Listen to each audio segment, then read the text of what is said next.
How many went through a place of sadness or even almost a feeling of depression? Raise your hand. So you go through that stage and it's like, oh my God, it's a sense of loss. It's a sense of sadness. It's like, oh my God, the world is the world as we know it over. And the only way you get out of that, and it's not part of being an achiever. Most of us out there, how many of you consider yourself to be an achiever? Part of your identity is I find a way, I make shit happen. Look at almost everybody, right? Well, if you're an achiever, you don't just accept things. And so, but the problem is, there's a formula for suffering, not for stress, but for suffering. And that formula is you get some massive stress that comes in that you can't control, and then you fight it. The more you fight it, the more stress you have. You have to step into a different mode that's not part of most of us are on this virtual room we're doing this in together. And that is you got to accept it. Not accept that it's right or it's fair, but accept it is what it is and I got to deal with it. And so if you get to that point of acceptance, that's usually what he tells people where they can finally start to let go and be okay. But I don't think that's the final step, personally. If you're going to really have an incredible life, you need to add a step. After acceptance is you must create anew. That's what this whole program's about. It's a new world. It's not just a new year. It's a new world that's going to require a new you and me. We got to find a bigger and better part of ourselves. So no matter how big the challenge is, we know that who we are is more than anything that could be done to us. And we know we can find the way. But that means you got to create anew. And so in order to create anew, you got to let go of what was. And I just want all of you to know, I don't believe in this term new normal. There is no normal. The world is always going through cycles. And we're in the middle of winter, but you know, people, when things are going well, people think it's going to be great forever. And it never is. Life is cyclical. It's seasonal. Right? So if you have springtime and then you got summer, hot summer, spring's great, it's growing, hot summer, you kind of get tested, then the fall you reap, and then you go to winter. Like what always follows? Winter. Springtime. So when people think it's going to go good forever, they're wrong, and when they think it's going to go bad forever. I hear people now talking about life as you know it, it's changed forever, it's never going to be great again. Listen, this winter's going to last longer than you and I want it to. I bet that. And we're not done with winter. But we can learn how to make winter our season so that we're not sitting around hoping for someday when it changes. And by the way, winter will have a new springtime. I don't know when, but I know it'll open up because I'm a student of history. 1,000 years of Roman history, 550 years of Anglo-American history. I know it because I study the cycles of how human beings and emotions shape our world and how they change. What follows the night? No matter how tough the night is, the dark night of the soul, you wake up and it's a new day. So I really want us all to start to think of this week as a way to create our life anew. We got to decide what parts of me have to start to bloom, what parts of me have to grow, what parts of me have to expand, so no matter what happens, I can have this incredible, extraordinary quality of life.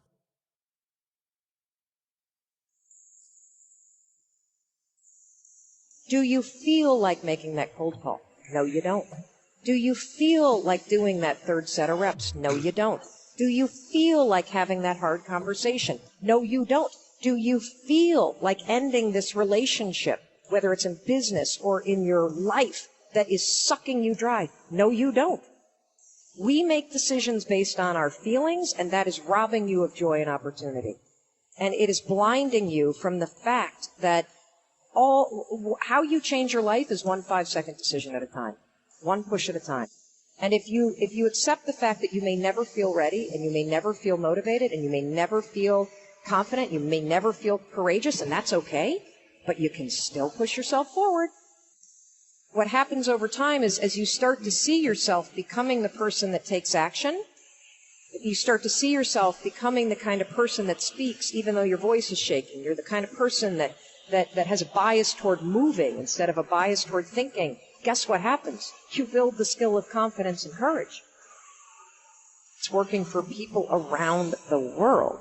And, you know, in the book, it took me 3 years to write it. It's all the science behind the rule. Yeah. It's got more than 150 social media posts in it. So you see stories from around the world of people using it to end procrastination, to build confidence, to deepen their relationships, to launch businesses.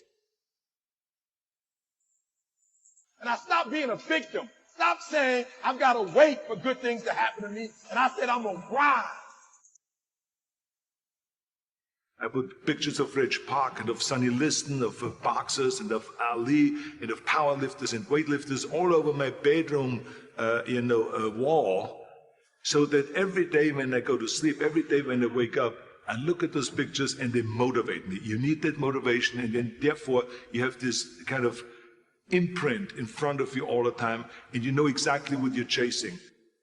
The people you look up to are going to form your vision of what the world, how you want to be in later life.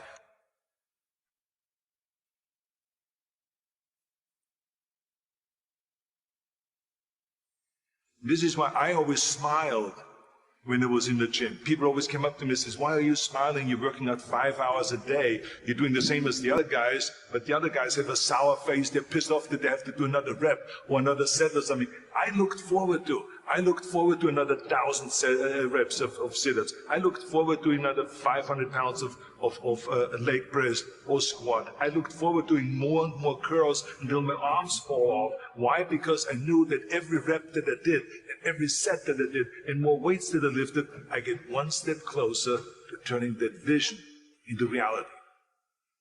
You have to act on your passion. You have to act on your inner drive. Don't let those feelings stay inside of you. You got to know what to do with them. You got to know how to make them work in order to get what you want. Don't keep it inside. If you think that you're going to go and accomplish something really special and be the best in anything in the world, and you think you can do it without working, you make a big mistake. Because no matter what I did, if it was in bodybuilding or in acting or if it was in the political arena, it always took a lot of work. And you got to put out, and you got to, something make a lot of sacrifices and all this. If you're not willing to work hard, forget about it.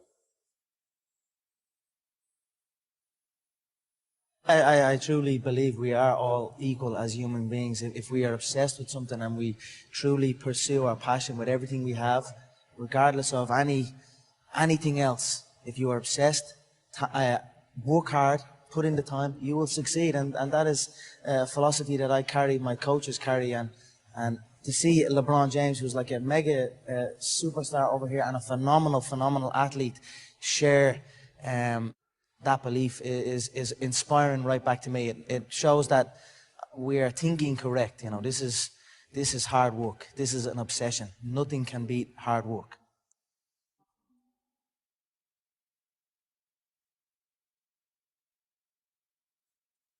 If you have depression, if you have anxiety, if you have post-traumatic stress disorder, if you have any kind of mental health condition, it's nothing to be ashamed of, and it's nothing to hide, and it's something to hit head on with.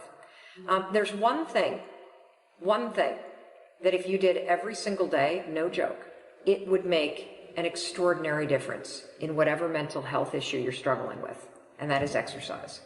And the reason why I say this is not based on my own personal experience. It's based on the fact that I think it's the American Psychiatric Association. This is coming from Dr. John Rady. This is his area of expertise.